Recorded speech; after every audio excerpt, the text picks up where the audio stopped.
Hi friends, recently Madras high court ने जो writ petition है उनको डिसमिस किया है और अकॉर्डिंगली रिट पिटीशन जो मेंटेनेबल नहीं है जहां पे other alternate effective remedy available हो, और इस परिस्थिति में रिट पिटीशन को डिसमिस किया। पिटिशनर जो वो चैलेंज किया था जो e auction sale notice issue हुआ था under the provisions of SARFAESI act 2002, read with Rule 9 sub Rule 1 of the Security Interest Enforcement Rules 2002, and hence in this case when there is a alternate effective remedies available to the aggrieved persons under the Surfaci Act, there is no point of entertaining the writ petition under Article 226 by the Honorable High Court. However, the Honorable High Court has given the liberty to the petitioners to approach to the DRT.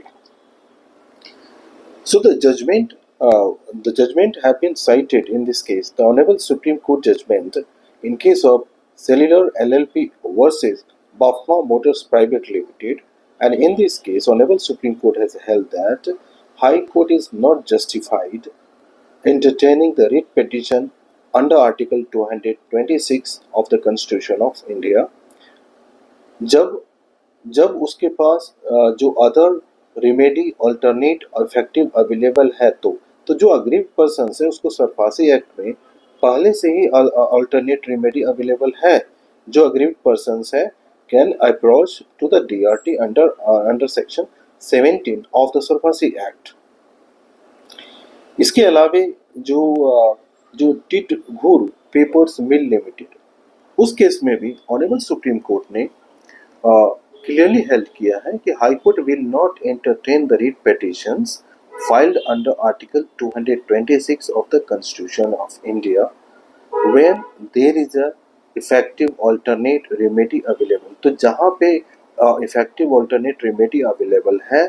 तो उस cases में जो aggrieved persons है उसको approach करना है जो remedy available है अंडर सरफासी एक्ट, और इस केस में writ petition को entertain नहीं करना है। So Honorable Supreme Court has time and time again said that